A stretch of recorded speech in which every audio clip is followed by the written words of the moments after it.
한국이 마침내 예리한 칼을 빼들자 그 영향으로 캄보디아 전역이 격렬하게 요동치기 시작했습니다. 한국이 휘두른 강력한 일격에 캄보디아 전체가 마치 와르르 무너지는 듯하다는 비평까지 쏟아져 나오고 있습니다. 그동안 온갖 검은 수작을 일삼으며 심지어 자신들이 피해자인 양행세 피해자 코스프레까지 했던 캄보디아 정부는 대한민국 정부의 단호한 지배적 행보에 당혹감을 감추지 못하고 허둥대고 있습니다. 오랜 시간 동안 수많은 국가의 국민들이 고통을 호소했지만 어떤 나라도 선뜻 나서서 이 거대한 범죄 카르텔에 맞서지 못했습니다. 그러나 지금 한국이 최전선에 나서자 길고 긴 세월 동안 피해를 당해왔던 각국의 국민들은 한국 정부의 신속하고 과감한 행동에 아낌없는 박수를 보내고 있습니다. 특히 K-팝과 K-드라마 팬층이 두터운 동남아시아 지역에서는 진정으로 한국이 현실에서 극적인 드라마를 써 내려가고 있다며 찬사를 아끼지 않고 있습니다. 이번에 차관 김진아가 이끄는 정부 합동 대응팀이 캄보디아 현지에 급파된 사건은 동남아시아 국가들의 주요 뉴스 헤드라인을 일제히 장식했습니다. 김진아 차관이 캄보디아 총리를 면담한 직후 곧바로 범죄 조직의 소굴을 찾아간 상황은 현지 외신들에게 놀라운 장면으로 자세히 보도되었습니다. 특히 대한민국 특수요원들이 은밀하게 작전을 수행할 때 현장에 있던 범죄자들이 황급히 도주하는 장면까지 생생하게 포착되었습니다. 원래 세계적인 범죄 소굴로 알려진 스캐머들의 본거지였던 그 건물에 일명 살인적인 눈빛의 장관 Minister with Murderous Eyes 으로 불리는 김진아가 도착하자마자 믿을 수 없는 현상이 벌어졌습니다.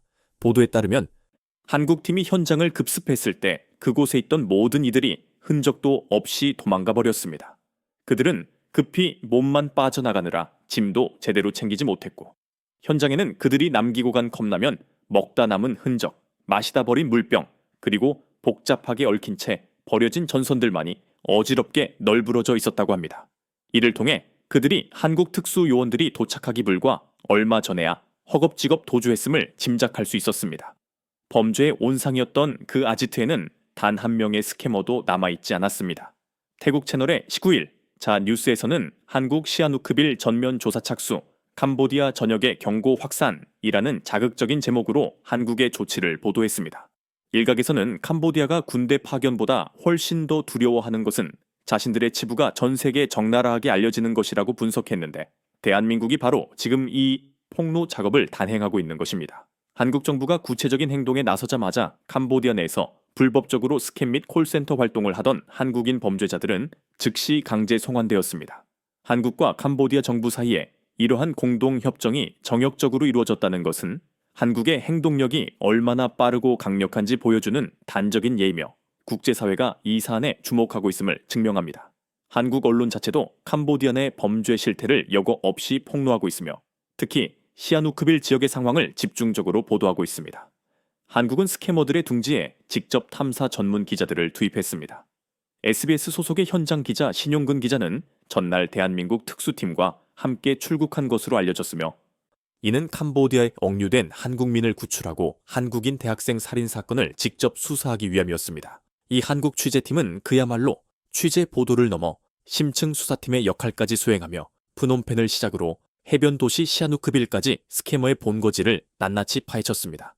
그들은 현지 주민들을 직접 인터뷰하고 스캐머 조직의 봉어지로 사용되던 건물과 콜센터 갱단의 사무실까지 용감하게 들어가 모든 정보를 수집했습니다. 한국 기자들의 이러한 취재 방식은 전 세계 외신들을 놀라게 만들었으며 그들의 용맹함은 전 세계의 본보기가 되고 있다는 극찬을 받고 있습니다. K-팝, K-드라마, K-영화 등 문화적 파급력에서 이미 세계 최고 수준에 오른 한국은 이 같은 탐사 보도나 범죄 실태 폭로 분야에서도 막강한 영향력을 발휘하고 있다는 평가를 받습니다. 한국 정부는 국가 차원에서 취할 수 있는 가장 강력한 조치들을 망설임 없이 보여주고 있습니다. 지난 19일 한국 정부는 캄보디아 범죄 조직들이 벌어들인 범죄 수익을 국내로 환수하겠다는 계획을 정역적으로 발표했으면서 했습니다. 법무부는 외교 채널을 통해 캄보디아 당국의 범죄 피해자와 피해액을 특정하여 통보하고 캄보디아 당국의 수사 및 환수 절차를 거쳐 해당 수익을 한국으로 가져오겠다고 선언했습니다.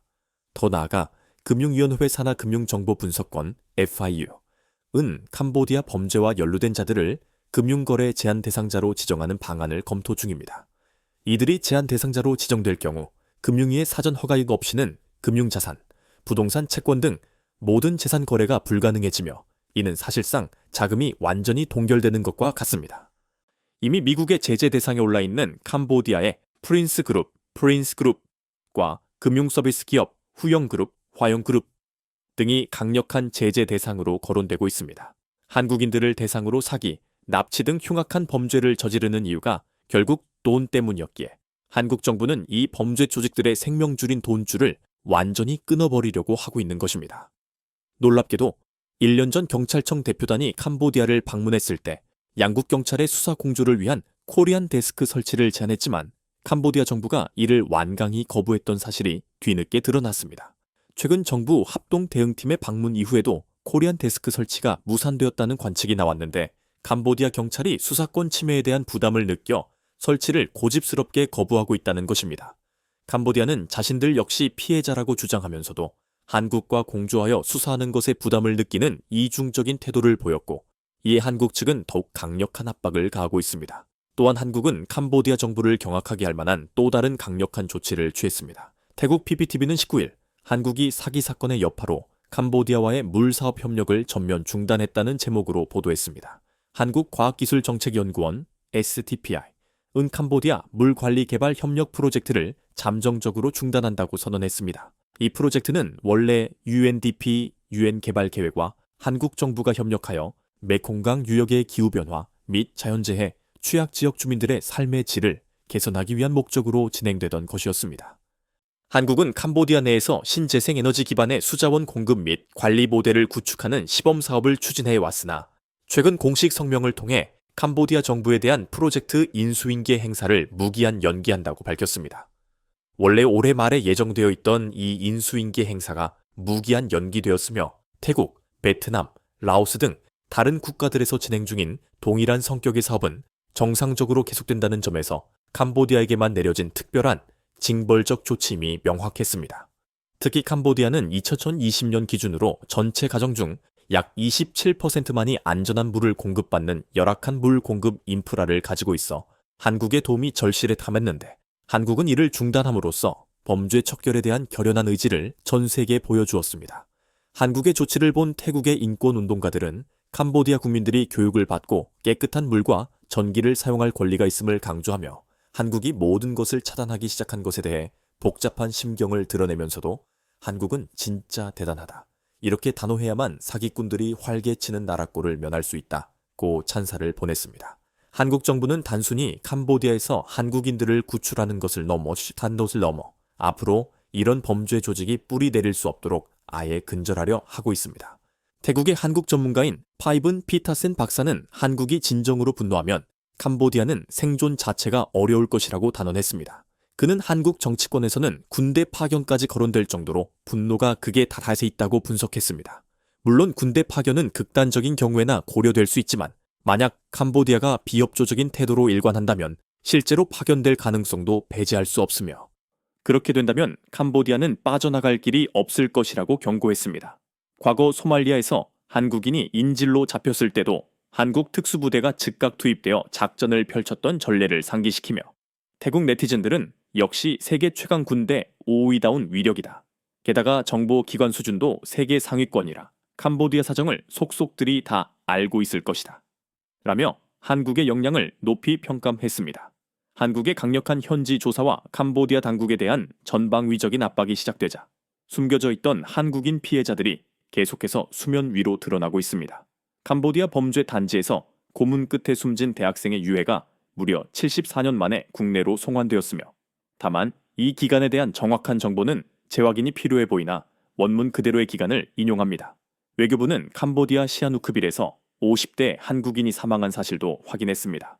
더욱 충격적인 사실은 30대 한국인 여성이 통역 일자리를 구한다는 말에 속아 캄보디아로 유인되어 감금당한 채 성인 방송을 강요당한 사례까지 포착되었다는 것입니다. 조현 외교부 장관은 캄보디아 경찰이 한국인 10명을 추가로 체포하고 2명을 구출했다고 밝혔으며 캄보디아 사태와 같은 문제에 더욱 적극적으로 대응하기 위해 영사 인력 40여 명을 증원할 계획이라고 발표했습니다. 국내로 송환된 64명의 한국인 중 40명이 구속되었고 국내 은행들은 캄보디아 프린스그룹이 예치한 구시코 72억 원의 자금을 동결했습니다. 대한민국 정부의 강력한 대응은 이제 막 시작된 서막일 뿐이라고 많은 이들이 입을 모으고 있습니다. 이러한 팽팽한 대치 상황 속에서 캄보디아 정부의 고위 관계자는 양국 간 국제 결혼이 많아 우리는 한국을 사돈의 나라로 생각한다면서 그동안 한국인의 캄보디아인에 대한 범죄를 우리가 드러내지 않았는데 섭섭하다는 식의 적반하장 태도를 취합했습니다. 또한 자신들은 신속하고 적극적으로 대응하고 있다고 주장하며 현재 가장 큰 비난을 받고 있는 상황을 받아들일 수 없다고 강변했습니다. 캄보디아 정부의 이러한 뻔뻔한 태도는 대한민국 국민들의 분노를 극대화시키고 한국 정부가 강력한 카르텔 응징에 나서게 만든 직접적인 이유가 되고 있습니다. 더욱이 캄보디아 정부가 보여준 실태는 참담했습니다. 부산경찰청에서 캄보디아를 거점으로 활동하던 범죄 조직원 53명을 검거했고 총책 부부는 캄보디아 현지에서 체포 구금되었으나 어처구니 없게도 현지 경찰과의 뒷거래를 통해 이들이 풀려난 것으로 드러났습니다. 한국 합동대응팀이 현지에 급파되고 압박 수위가 높아지자 캄보디아 범죄 조직들은 부랴부랴 짐을 싸 미얀마나 라오스 국경지대로 도주하는 모습이 포착되었음에도 불구하고 캄보디아 정부는 아무런 조치도 취하지 않았습니다.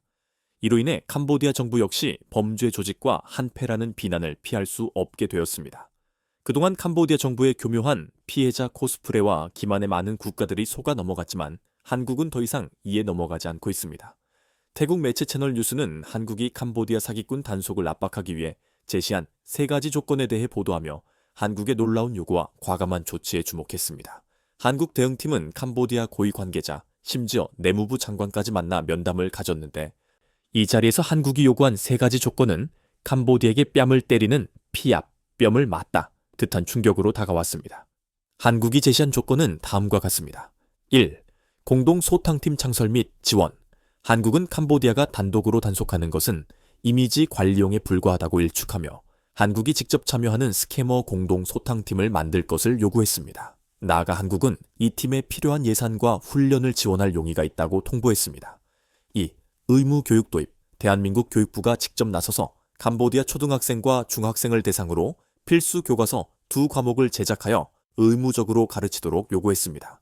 이 2과목은 캄보디아 온라인 범죄 역사와 온라인 범죄를 반대하는 시민의 의무였습니다. 이는 사실상 캄보디아 아이들에게 너희 나라가 범죄의 소굴이었다는 것을 명확히 인식하고 미래에는 온라인 범죄자가 되지 말라고 가르치라는 충격적인 요구였습니다. 3. 한국 주도의 범죄자 위치 정보 제공. 10월 20일부터 대한민국 대응팀이 직접 캄보디아 내 스캐머 조직원들의 명단과 그들의 은신처 위치 좌표를 파악하여 캄보디아 경찰에게 통보할 테니 캄보디아 경찰은 그 지시에 따라 검거만 하라고 요구했습니다. 이는 캄보디아 경찰이 정보를 제공하는 것이 아니라 한국팀이 캄보디아 경찰보다 훨씬 더 깊고 정확한 정보를 가지고 있음을 공개적으로 드러내는 조치였습니다. 놀랍게도 캄보디아 내무부 장관은 이 3가지 조건 중 2가지를 수락했습니다. 공동 소탕팀 창설과 한국이 제공하는 위치 정보를 바탕으로 한 검거 지시는 수용했지만 의무 교육 도입 사업은 즉각 수용하기 어렵다는 입장을 보였습니다. 이 조건은 자국민에게 자국의 치부를 교육해야 하는 정치적으로 민감한 사안이었기 때문입니다. 내무부 장관은 교육부와 협의해 보겠다고 답변했으나 이는 실질적으로 최고 지도자 훈마넷 총리와 상의해야 하는 문제로 보입니다. 이 모든 강력한 조치들 중 캄보디아 전역을 뒤흔든 가장 치명적인 조치는 한국이 생명과 직결된 상수도 사업, 즉 수처리 공적개발 원조 ODI를 중단한 것이었습니다. 이 중단 결정은 상상 이상의 치명적인 위기를 초래하고 있습니다.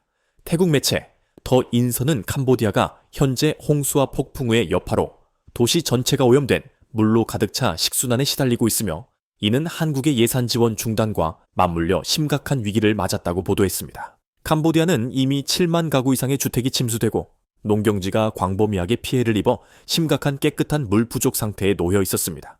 한국의 4,800만 달러, 한화 약 635억 원 규모의 물 협력 프로젝트는 바로 이 심각한 물 부족 문제를 해결해 주기 위한 것이었으나 한국은 한국인 학생 사망 사건과 330여 명의 실종 및 강제 노역 피해자 발생에 대한 안전 우려를 이유로 이 프로젝트를 무기한 중단해 버렸습니다. 캄보디아는 수질 개선 및 농업 문제 해결을 위해 한국의 지원을 절실히 받아왔음에도 불구하고 한국인 피해자들에 대해 아무런 조치도 취하지 않고 오히려 범죄를 조장했습니다. 한국의 이러한 단호한 움직임에 그동안 캄보디아 범죄 조직 때문에 피해를 입어왔던 인근 동남아 국가들은 열렬히 환호하며 지지를 표명하고 있습니다. 인도네시아 TVN 뉴스는 한국이 움직인다. 글로벌 사기 조직 소탕을 위해 캄보디아에 특별팀 파견이라는 제목으로 보도했고, 인도네시아 네티즌들은 우리 정부는 침묵하는데 대한민국 정부는 최고다. 국가와 국민을 위해 일하고 있다고 찬양했습니다. 베트남 VTV 24뉴스는 캄보디아에서 많은 국민들을 계속 구출하라. 아직 약 60만 명의 베트남인이 있다는 제목으로 보도하며 한국의 조치를 통한 자국민 구출에 대한 기대를 드러냈습니다. 한국의 강력한 대응은 현재 구금되어 있던 베트남, 태국, 인도네시아 등 주변국의 피해자들을 구출하는 구세주와 같은 역할을 하고 있습니다. 베트남 네티즌들은 캄보디아의 경제는 아시아인들의 피를 빨아 운영된다. 한국이 경제 제재를 가하면 캄보디아는 공황에 빠질 것이라며 한국 정부의 노력을 적극 지지한다는 목소리를 높였습니다. 한국 정부는 이번 사태를 계기로 스캠 조직이 주변국으로 이동할 가능성에 대비하여 동남아시아 각국 경찰 정보기관과의 공조를 강화하고 외교 치안 인력 확충 및 출입국 심사 강화, 국가 간 한라인 구축 등을 추진하기로 결정했습니다. 대한민국은 이제 단순한 구출 작전을 넘어 공공의 적이었던 캄보디아 내 범죄 카르텔을 응징하고 그 근간을 뒤엎는 대장정을 시작한 것입니다. 이 놀라운 국제 정의 구현의 드라마를 영상으로 만나보세요. 이 사건이 국제 관계에 미칠 장기적인 영향과 한국의 다음 강력한 조치에 대한 여러분의 예측을 댓글로 남겨주시고 좋아요와 구독을 통해 이 용감한 스토리의 지속적인 업데이트를 놓치지 마세요.